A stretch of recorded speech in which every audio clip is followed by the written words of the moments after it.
तो let's start. ये reservation का टॉपिक बहुत ही कॉम्प्लिकेटेड है। जिसको मिलती है वो कहता है कभी खत्म ना हो, और जिसको नहीं मिल रही कहता है या मुझे भी दो या सबको खत्म करो। तो इसलिए इसमें कोई डिबेट ही नहीं है। हमेशा जो चीजें लोगों को दी जाती हैं देना आसान है, वापस लेना बहुत ही मुश्किल है। क्योंकि अब इतनी पॉपुलेशन में है ओबीसी, एससी और एसटी कि अब अगर रिजर्वेशन वापस ली गई तो मेरे ख्याल से बिल्कुल उस सरकार को वोट नहीं मिलेगा जो सरकार ऐसा करेगी। तो कोई सरकार के पास अब ना हिम्मत है ना कोई बेवकूफी करेगा। वैसे मैं भी सरकार का हिस्सा हूं, मैं भी नहीं करूंगा, क्योंकि आपने ऐसा किया कि आप कभी भी लाइफ में सरकार मतलब सत्ता में आओगे नहीं। मतलब भाजपा अगर आज ऐसा कर दे कभी दोबारा लाइफ में सरकार में नहीं बन पाएगी वो। तो जब आपको मालूम है कि हम दोबारा आ ही नहीं सकते ऐसा करने से, तो कौन सी सरकार ऐसा करने के लिए सामने आएगी? जिसलिए जो लोग डिमांड करते हैं वो इनोसेंट हैं कि भी रिजर्वेशन खत्म करो। और नहीं हो सकती है, देना आसान है, वापस लेना। तो आप बोलेंगे कब तक चलेगा ये? फिर देखते जाइए, आज से 50 साल बाद सरकारी नौकरी बचेगी नहीं। देखो, एयरपोर्ट अथॉरिटी ऑफ इंडिया के अंदर आती थी पहले एयरवेज इंडिया की, वो टाटा के पास जा चुकी है। एयर इंडिया किसकी बन चुकी है? टाटा की। जो रेलवे है उसके अंदर प्राइवेटाइजेशन ऑलरेडी कर रहे हैं। लाइफ इंश्योरेंस कॉर्पोरेशन को प्राइवेटाइज करने जा रही है सरकार, और बीएसएनएल भी जल्दी ही प्राइवेटाइज होने वाला है। तो ज्यादातर आप देखेंगे सरकारी कंपनीज प्राइवेटाइज होने जा रही हैं। तो जब सरकारी नौकरियां खत्म हो जाएंगी तो फिर कुछ हद तक आप कह सकते हैं कि जो रिजर्वेशन के ऊपर लोगों की लड़ाई होती है ना आपस में, किसी भी स्कूल में कॉलेज में डिबेट होते हैं रिजर्वेशन के ऊपर, लड़ पड़ते हैं आपस में, एक मूवी थी, नाम था उसका आई थिंक आरक्षण, सैफ अली खान, दीपिका पादुकोण, अमिताभ बच्चन, देखिए आपने मूवी। तो कैसे बातों बातों पे झगड़ा कर देते हैं वो लोग रिजर्वेशन को लेकर, बातों बातों पे झगड़ा होता है। तो इसलिए आज हम बात करेंगे कि एससी एसटी को तो रिजर्वेशन मिल गई थी जब संविधान को अप्लाई किया था 26 जनवरी 1950 में। वैसे इससे एक दिन पहले अनाउंस हुआ था 25 जनवरी को, तब से इनको रिजर्वेशन मिल रही है। मगर ओबीसी कम्युनिटी को लेटर ऑन रिजर्वेशन मिली है। आइए बात करते हैं ओबीसी के ऊपर। तो मैं इसमें स्टार्ट करता हूं इस डिस्कशन को।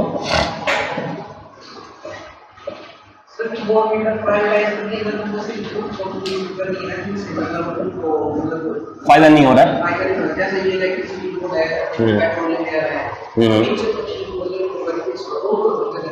फिलहाल उनको नहीं करेगी, मगर ये बात ये भी है कि जिनसे फायदा हो रहा है कंपनी को उनको भी प्राइवेटाइज कर तो रही है सरकार।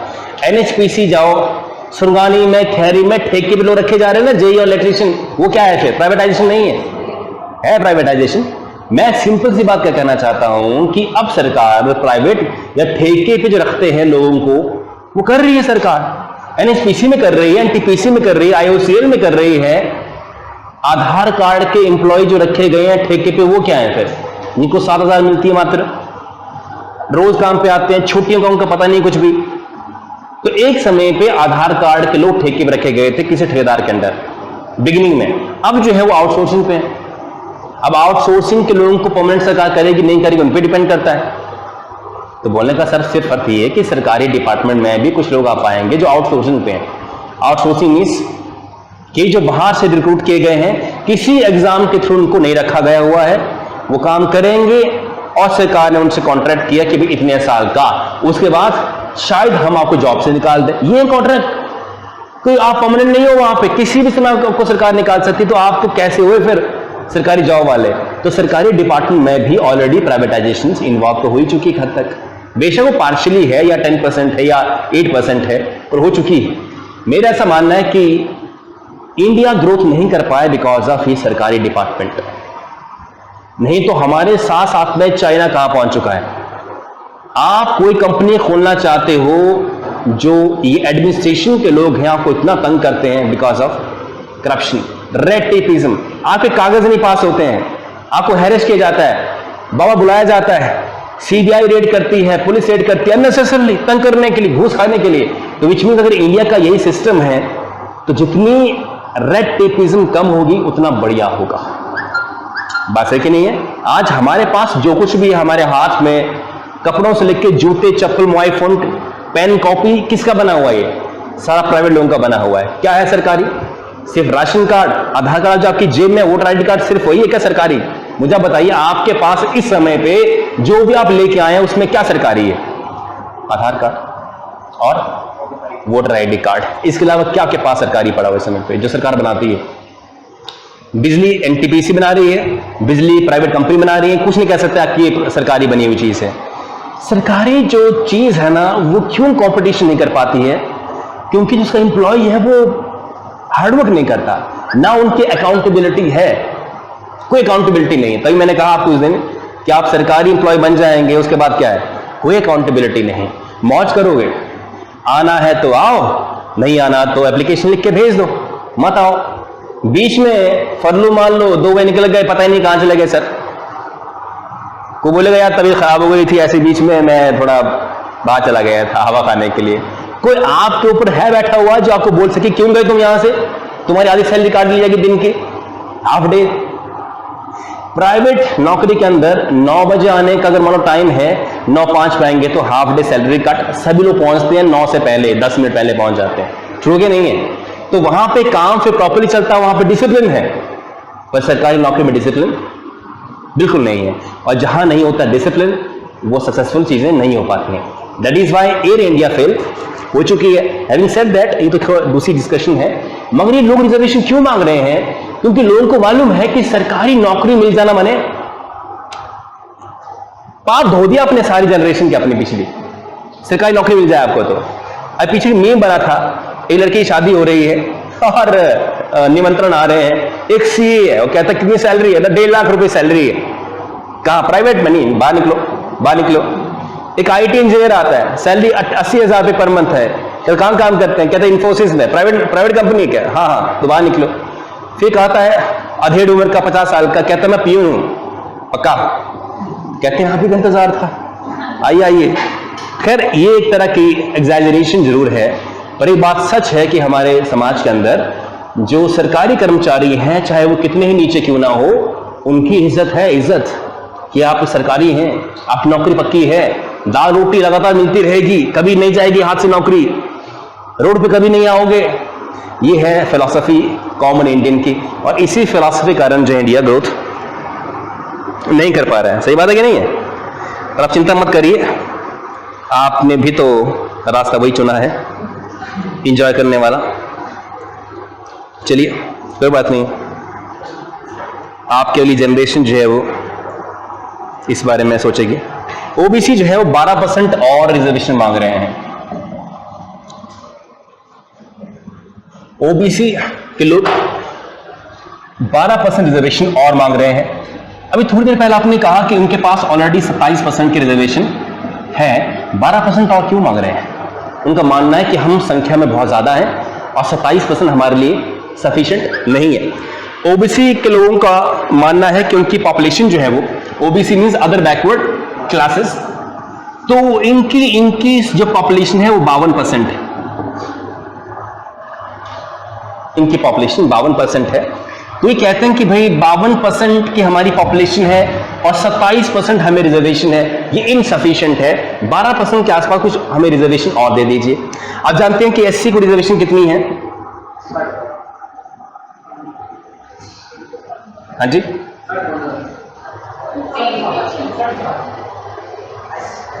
एसटी को है 7.5% और एससी को है नहीं 15% ना, 15 7 22 और 22 और 22.5%, ये होगा 729 का।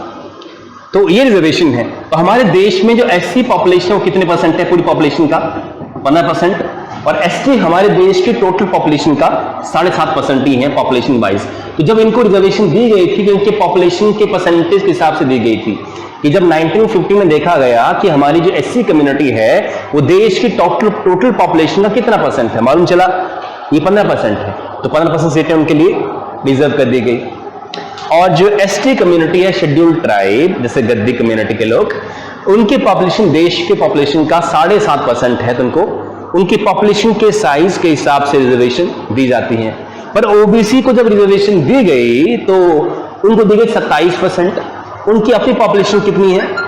52%। तो कह रहे हैं कि जैसे एससी एसटी को दिया वैसे ही हमें भी दिया जाए, हमारे भी काफी बड़ी पॉपुलेशन है और जिसको बढ़ा दिया जाए। तो ये खैर ऐसी बातें कह रहे हैं। हम बात करेंगे कि इनके लिए, इनको रिजर्वेशन देने के लिए कौन कौन से कमीशन बने हैं। वेरी वेरी इंपॉर्टेंट क्वेश्चन कि ओबीसी को रिजर्वेशन देने के लिए कौन कौन से आयोग बनाए गए हैं, कमीशन बनाए गए हैं। तो एक है केलकर कमीशन। कौन कौन से कमीशन बनाए गए इनको रिजर्वेशन देने के लिए? तो पहला केलकर कमीशन। केलकर आयोग बोलते हैं अंग्रेजी में, हिंदी में सॉरी, अंग्रेजी में क्या बोलते हैं? कमीशन। केलकर कमीशन कब बनाया गया था? वेरी वेरी इंपॉर्टेंट, 1953 में। इसका पर्पस क्या था? इसका पर्पस था कि मालूम करना कि देश में जो अदर बैकवर्ड क्लासेस हैं उनकी सिचुएशन कैसी है, उनके हालात कैसे हैं, उनको स्टडी करना और फिर उनको रिजर्वेशन देने के लिए आगे फिर रिकमेंडेशन देना, केलकर कमेटी। तो केलकर कमीशन ऐसा कहा था। फिर ये जो इनकी रिपोर्ट थी उसको ज्यादा कंसीडर नहीं किया गया, तो दोबारा कमीशन बना 1980 के अंदर। 1980 में जो कमीशन बना, नाम तो उसका मंडल कमीशन। वेरी वेरी इंपॉर्टेंट, मंडल कमीशन जो था, या मंडल आयोग कहेंगे इसको हिंदी में। तो मंडल आयोग ने 1980 में रिजर्वेशन के लिए रिकमेंडेशन दी और कहा कि ओबीसी को 27% रिजर्वेशन दे दी जाए। उसमें सरकार जनता पार्टी की थी। जनता पार्टी एक बार, भारतीय जनता पार्टी डिफरेंट है और ये जनता पार्टी डिफरेंट है। 27% इनको रिजर्वेशन दी गई। 1980 में ये रिकमेंडेशन आई। तभी तो आप जानते हैं कि यूपी में मंडल और कमंडल की राजनीति चलती है। मंडल और कमंडल, कमंडल मतलब साधु वाला, हिंदू, बीजेपी कमंडल, और समाजवादी पार्टी या बसपा दलित पिछड़े मंडल। तो बैकवर्ड के लिए कौन सी पार्टी सामने आती है? सपा और बसपा, और बीजेपी हिंदू धर्म के नाम पे। तो मंडल कमंडल की राजनीति कहां होती है? उत्तर प्रदेश में। मंडल वाली बीजेपी की, सॉरी कमंडल की बीजेपी के, और मंडल वाले एसपी और बीएसपी वाले लोग जो, और बीएसपी जानते हैं आप, बहुजन समाजवादी पार्टी किसकी, ये दलितों को ज्यादा सपोर्ट करते हैं कि मायावती और ज्यादातर लोग जो हैं वो दलित से आते हैं। तो ये चीज है। जब ये इनको रिजर्वेशन दी गई ओबीसी को, तो कॉन्स्टिट्यूशन में कहां कहां चेंज हुआ? आप जानते हैं जब भी रिजर्वेशन देनी होती है तो कॉन्स्टिट्यूशन में चेंज करने पड़ते हैं, राइट और नॉट? कॉन्स्टिट्यूशन में चेंज कर दिया।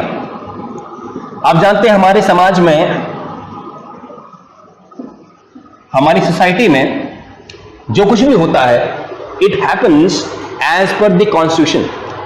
कौन सा आर्टिकल कहता है कॉन्स्टिट्यूशन का कि किसी के साथ कोई डिस्क्रिमिनेशन नहीं की जाएगी, न जाति के आधार पे, न धर्म के आधार पे, न जेंडर के आधार पे, न प्लेस ऑफ बर्थ के आधार पे?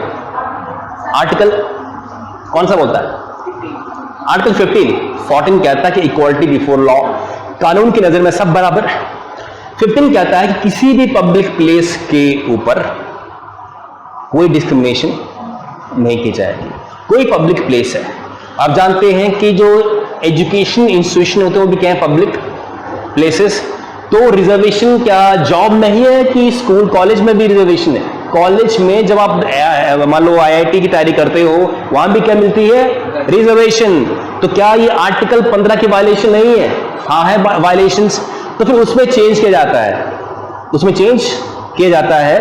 तो हमने आर्टिकल 15 में चेंज किया क्लॉज 4 ऐड करके कि भाई ओबीसी को रिजर्वेशन दी जाएगी क्योंकि उनके साथ एक समय से डिस्क्रिमिनेशन हुई है। तो उसको ठीक करने के लिए हम इनके साथ ऐसा कर रहे हैं, रिजर्वेशन दे रहे हैं। Otherwise reservation itself is the violation of fundamental right of all you people, that is in article 15। तो अगर आप किसी कॉलेज में एडमिशन लेने जाएं और आपके परसेंटेज मार्क्स, आप जनरल में हैं, SC ST से ज्यादा हो, फिर भी आपको एडमिशन ना मिले, तो क्या आपके साथ डिस्क्रिमिनेशन नहीं है? उत्तर है हाँ है डिस्क्रिमिनेशन। वहां आपके साथ क्यों डिस्क्रिमिनेशन की जा रही है? तो उत्तर क्या है कि आपके पूर्वजों ने SC या ST के साथ एक समय तक की हुई है डिस्क्रिमिनेशन, उसको ठीक करने के लिए उनको एक तरह से थोड़ा आगे किया जा रहा है। ये दूसरी बात, पब्लिक एम्प्लॉयमेंट, सरकारी नौकरी में कोई डिस्क्रिमिनेशन नहीं होगी। कौन सा आर्टिकल कहता है? Article 16 public employment. तो जब सरकारी नौकरी में आप जाए और सरकारी नौकरी में आपके मार्क्स ज्यादा हों SC ST से, फिर भी आपको नौकरी नहीं मिलती, तो किसके वायलेशन है ये आर्टिकल 16 की? यानी पब्लिक एम्प्लॉयमेंट में इक्वालिटी मेंटेन की जाएगी, ये आर्टिकल 16 कहता है। तो उसकी वायलेशन नहीं चाहिए। हाँ वायलेशन है, तो रिजर्वेशन देने से पहले इसमें चेंज करना पड़ेगा कि देखो भाई इसलिए दे रहे हैं क्योंकि ये पर बहाना बीच में लगाना पड़ेगा ना उसके लिए।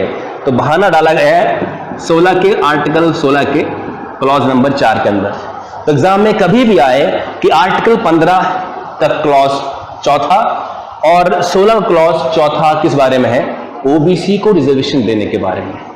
याद रखिएगा, reservation itself is the violation of your fundamental rights, इसलिए उनको अमेंड करना बहुत जरूरी है। नहीं तो सुप्रीम कोर्ट में कोई चला गया कि मेरे फंडामेंटल राइट का वायलेशन हुआ है, तुरंत रिजर्वेशन कैंसिल कर दी जाएगी। इज इट ट्रू और नॉट? भाई आप मुझे बताइए कि अगर आपके फंडामेंटल राइट की वायलेशन होती है गवर्नमेंट के किसी स्टेप से, तो आप कहां जाते हो? कोर्ट में। कोर्ट क्या बोलता है? सरकार का ये फैसला रद्द किया जाता है, ऐसे करता है ना कोर्ट। कोर्ट इसी तरीके से काम करता नहीं करता है।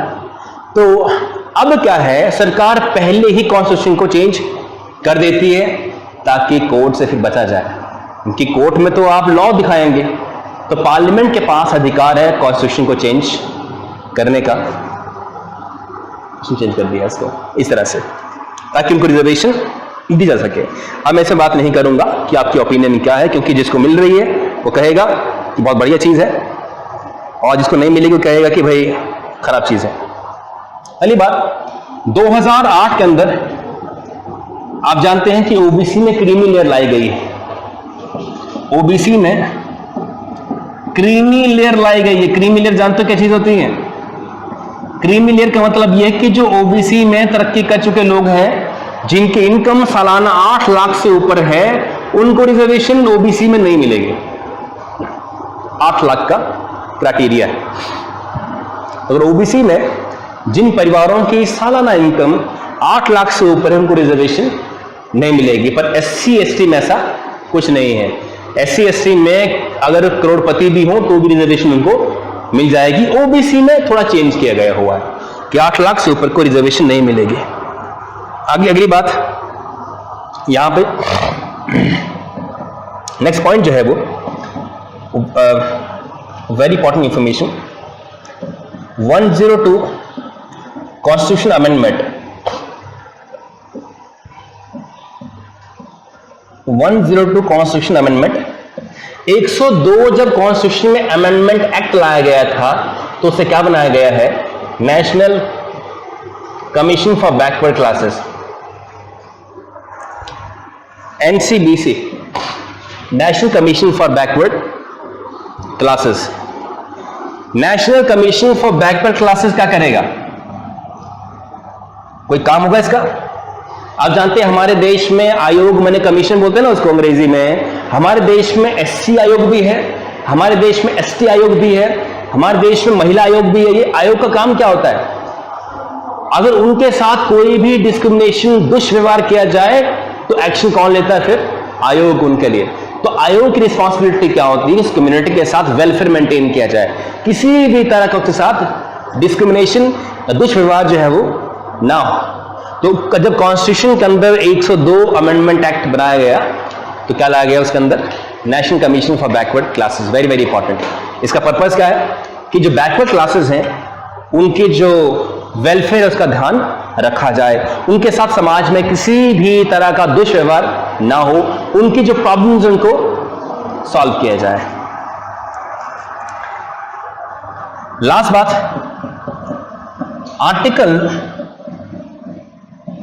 आर्टिकल जो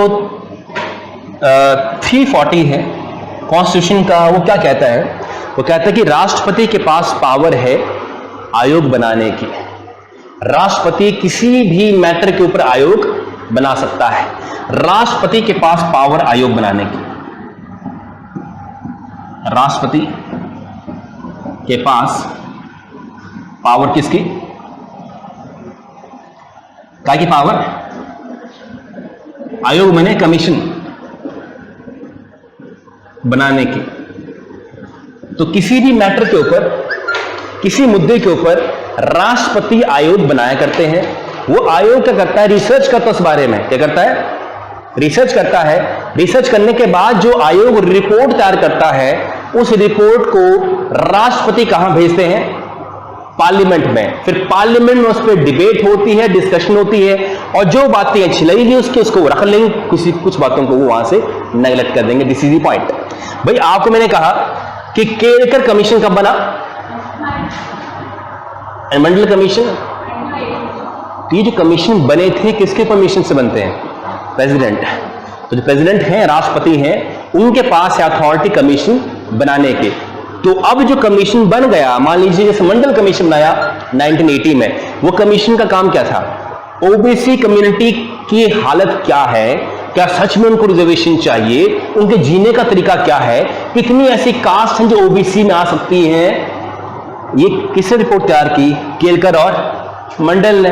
मंडल कमीशन की रिकमेंडेशन को फिर कहां भेजा गया, पार्लियामेंट में। वहां क्या हुआ, फिर डिस्कशन और डिबेट हुए, और पार्लियामेंट ने ही फिर रिजर्वेशन को ओबीसी को दे दिया। किसी सरकार के पास अथॉरिटी नहीं है रिजर्वेशन देने की, किसके पास अथॉरिटी है, क्योंकि पार्लियामेंट ही तो एक्ट पास कर सकती है, कानून पास कर सकती है। ये देश जो है ना, चलता कैसे है, as per law, as per law. तो सरकार को लॉ बनाने पड़ते हैं पार्लियामेंट में सपोर्ट लेके, मेंबर ऑफ पार्लियामेंट। ये बात यहां से। चलिए आगे हम, हाँ जी, हाँ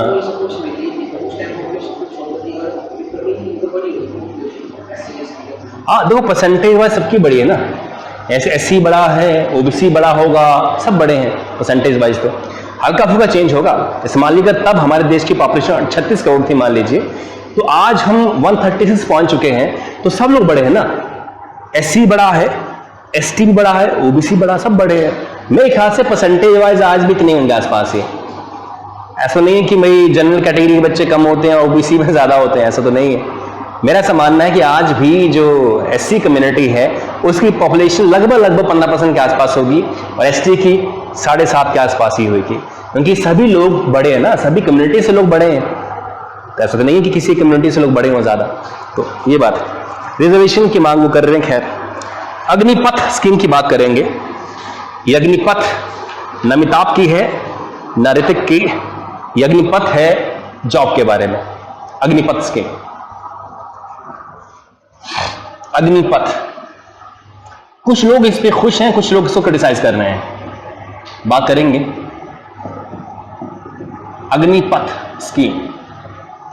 देश के डिफेंस मिनिस्टर कौन है,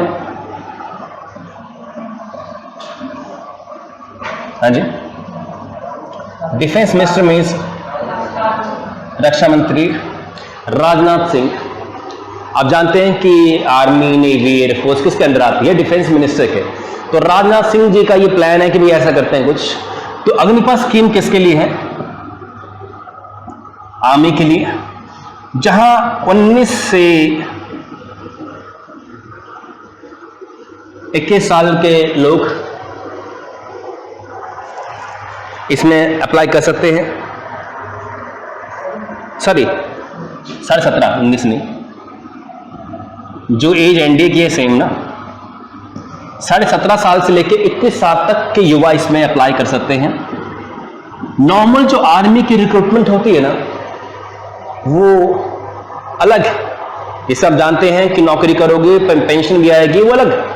अग्निपथ स्कीम के अंदर जो लोग लिए जाएंगे, बच्चे लिए जाएंगे, उसके अंदर उनको 4 साल नौकरी करने का मौका मिलेगा।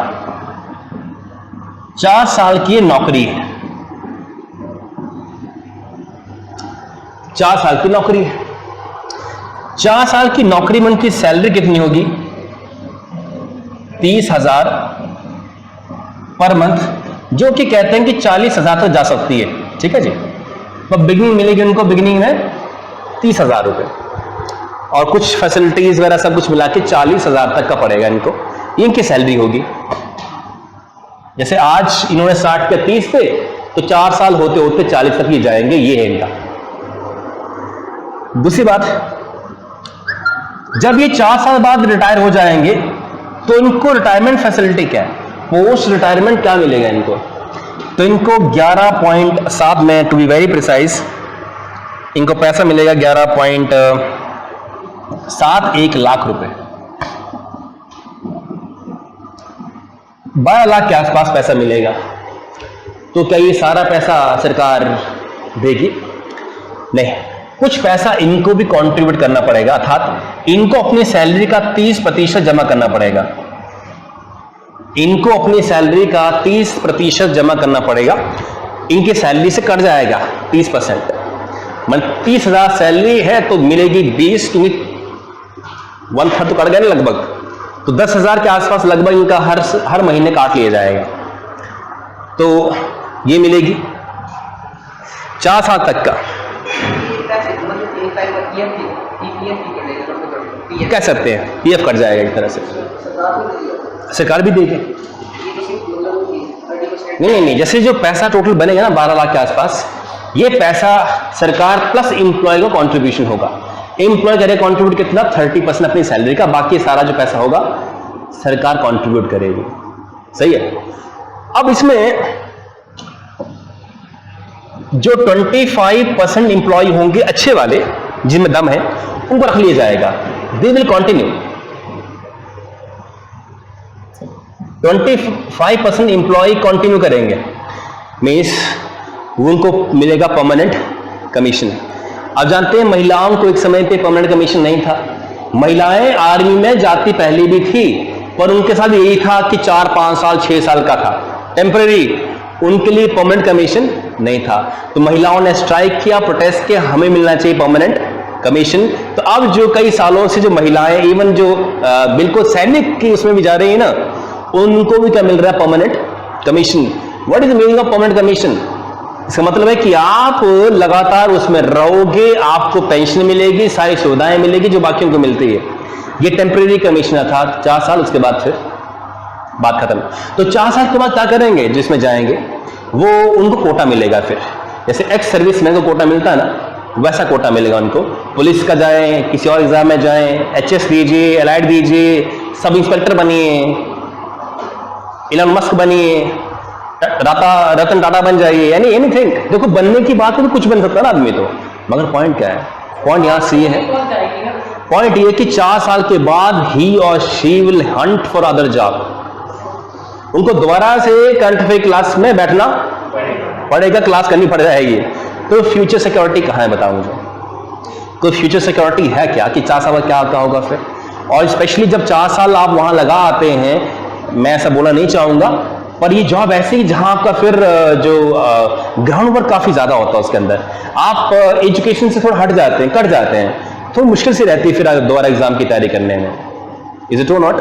ये ना हो कि लोग फिर सिक्योरिटी गार्ड के रूप में मिले हमें हॉस्पिटल के अंदर, सरकारी हॉस्पिटल में, ये जब कहीं नौकरी नहीं मिली फिर कहाँ जाएंगे? दैट इज वाई मुझे लगता है कि कोई खास मैं इसे इंप्रेस नहीं हूँ। इसे इंप्रेस इसलिए नहीं हूँ कि क्या दे रहे हो आप, मतलब क्यों कर रहे हो ऐसा टेम्पररी 4 साल के लिए? मतलब आपका मोटिव क्या है ऐसा करने का?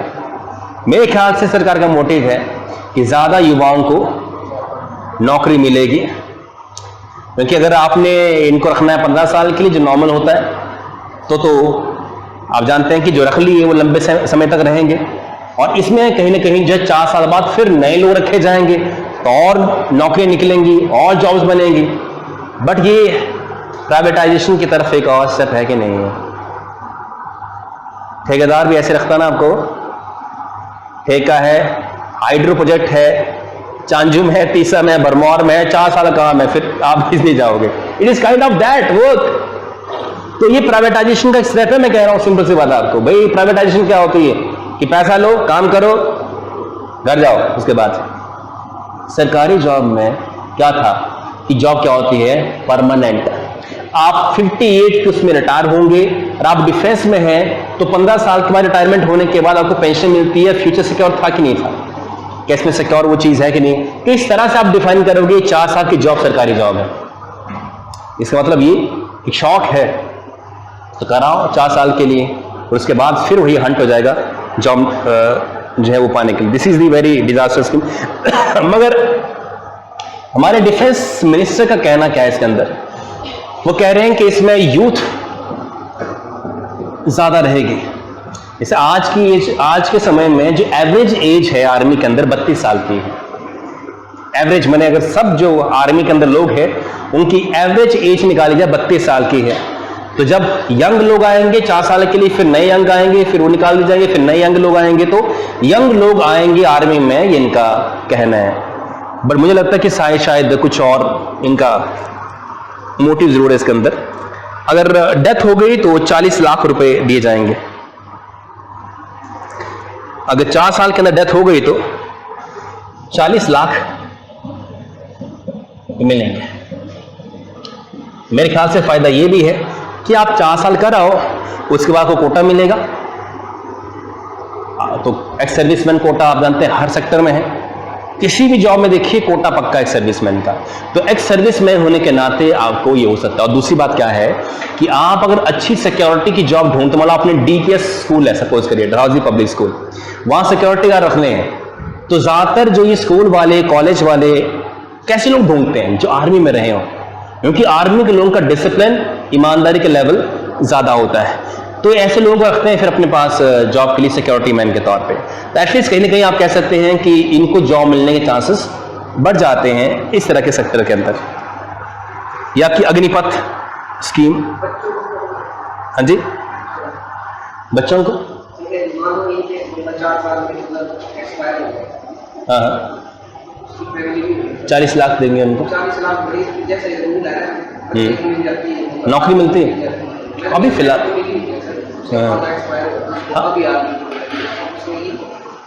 देखो मिलती तो है, जैसे शहीद हो जाएं तो सरकार देती है जॉब, जैसे कहीं शहीद हो जाते हैं बॉर्डर में, तभी मिलती है अगर वो पर्सन ने यूज ना किया हो तो, कोटा यूज ना किया हो तो, जैसे डेथ हो जाए, यूज करा किसी को नहीं मिलेगा।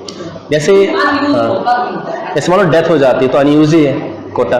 जैसे बॉर्डर पे शहीद हो जाते हैं तो स्वाभाविक है कि उन्होंने रिटायरमेंट नहीं ली है, रिटायरमेंट का कोई दूसरी जॉब नहीं की है, तो इस तरह से अगर डेथ हो जाती है ऑन सर्विंग द नेशन तो फिर जॉब का प्रावधान हो सकता है, कहीं आपको दे सकते हैं। मान लो रिटायरमेंट हो जाए, रिटायरमेंट होने के बाद जो है कोटा यूज कर ले, तो फिर दोबारा किसी फैमिली मेंबर को नहीं दिया जाता है उसके बाद। बात है कि नहीं, वन टाइम होता ही कोटा। तो ये अलग मैटर है इसके अंदर। मगर ये जवान लोग होंगे, लड़के होंगे बिल्कुल ही, तो अगर ऐसी कैजुअलिटी हो जाएगी तो 40 लाख रुपए इनको दिया जाएगा। क्या मैं सही हूं? हाँ जी, क्या चीज? मैं समझा नहीं, पार्लियामेंट अप्रूव नहीं है तो सरकार का डिसीजन है ना, जॉब तो सरकार क्रिएट करती है ना, इसमें पार्लियामेंट का कोई रोल नहीं होता है। अनएम्प्लॉयमेंट ट्रैप की हम बात करेंगे। What is unemployment trap? Unemployment trap इसके लिए अप्रूवल जो राष्ट्रपति देता है, किसके लिए? कैबिनेट देती है, ये सर इसके लिए ना कैबिनेट अप्रूवल करेगा ना इसको कि क्या होना चाहिए। नहीं, कैबिनेट, ऑनली कैबिनेट। इसमें आर्मी तो सारे 3 ऑर्डर जो आ रहा है प्रेजेंट के अंदर आती है, प्रेजेंट के अंडर आती जरूर है, वो supreme commander of defence forces है, पर उसका ये मतलब नहीं कि उसकी चलती है उसके ऊपर, खाली बोलने को कमांडर है वो। आपने लास्ट टाइम कब देखा राष्ट्रपति को कि सेना के बीच में है? वो Modi is found every 3 months with the army, ऐसा नहीं है।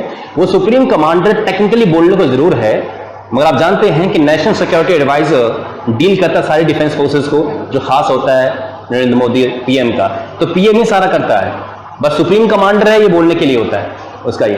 पर राष्ट्रपति का सिर्फ जो परमिशन चाहिए लॉ को पास करने के समय, पार्लियामेंट से जब पास होते हैं तो उसको एक्ट बनाता है, जब उसको साइन करते हैं, वो सिग्नेचर करते हैं। तो पार्लियामेंट का के एक तरह 3 सदन कह सकते हैं आप, एक लोकसभा, राज्यसभा और फिर एक राष्ट्रपति भी हैं। राष्ट्रपति के साइन होते ही बिल बनता है, एक्ट लॉ बन जाता है। इसके अलावा राष्ट्रपति का कोई योगदान नहीं है कि भाई जॉब निकालनी है या ये करनी है, इसमें कोई उनका योगदान नहीं है राष्ट्रपति का। ये डिसीजन है कैबिनेट का। जॉब्स कहाँ निकाली जानी चाहिए ये सरकार डिसाइड करती है, और सरकार का पार्ट जरूरी है कि राष्ट्रपति सरकार का पार्ट होता जरूर है, मगर इस पर राष्ट्रपति कोई भी राय नहीं ली जाती है। मतलब कैबिनेट जो है वो राष्ट्रपति के ऊपर डिपेंड नहीं कि उसने क्या करना है, जॉब निकाली जाएगी कैबिनेट के द्वारा, राष्ट्रपति किसमें कोई इस तरह से ली जाती है परमिशन। फॉर आर्मी है। हाँ जी, ओनली फॉर आर्मी ना, उसमें नहीं है, उसमें भी नहीं। अनएम्प्लॉयमेंट ट्रैप, अनएम्प्लॉयमेंट ट्रैप क्या चीज होती है? तो अनएम्प्लॉयमेंट ट्रैप का मतलब क्या है?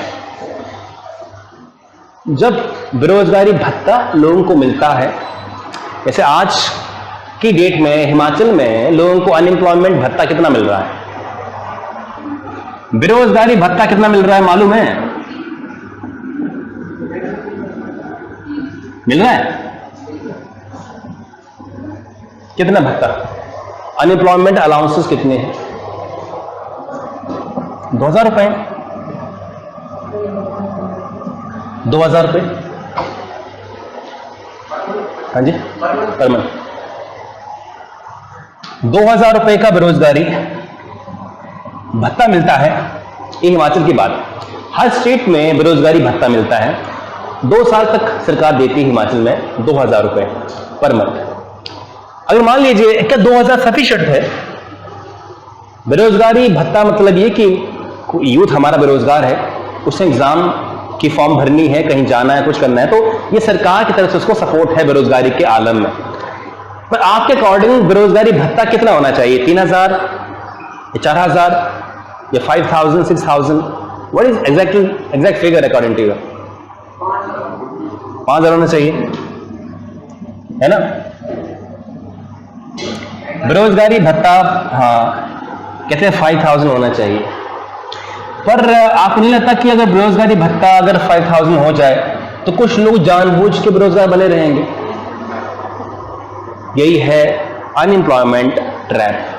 कई कंट्री ऐसी हैं जो बेरोजगारी भत्ते के रूप में काफी पैसा दे देती है अपने युवाओं को, और वो अब जॉब करना ही नहीं चाहते हैं कि बैठे बैठाए मिल रहा है, अगर नौकरी पे जाएंगे यार बद्दी में 4 रूम का लग जाएगा, सिलेंडर ये बचेगा हाथ में 4-5, ठीक है घर में बैठ। ये अनएम्प्लॉयमेंट ट्रैप है। बस है कि नहीं है कि भाई घर में बैठे 5 बच रहा है, वहां बच रहा है 4, तो 5 बेटर नहीं है। तो इसलिए जिन नेशन के अंदर अनएम्प्लॉयमेंट भत्ता ज्यादा है, वहां की यूथ जानबूझ के जॉब नहीं कर रही है। तो ऐसी बात नहीं कि जॉब नहीं है, वो जॉब करना ही नहीं चाह रही है। This is called unemployment trap. सही बात है कि नहीं है? तो हम इसको अनएम्प्लॉयमेंट ट्रैप कहेंगे। चलिए कुछ क्वेश्चन डिस्कस करते हैं आपके साथ।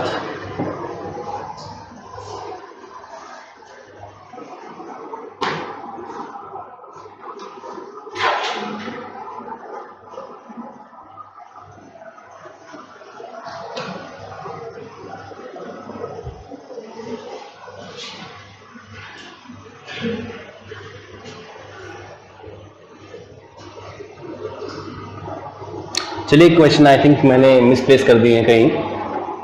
क्वेश्चन कल इसके डिस्कस कर लेंगे हम लोग। एक माइनर गैप ऑफ 1 मिनट, फिर हम इकोनॉमिक्स के आज बहुत इंपॉर्टेंट क्वेश्चन डिस्कस करेंगे फॉरेक्स के बारे में जो पिछले सॉल्व हुआ है।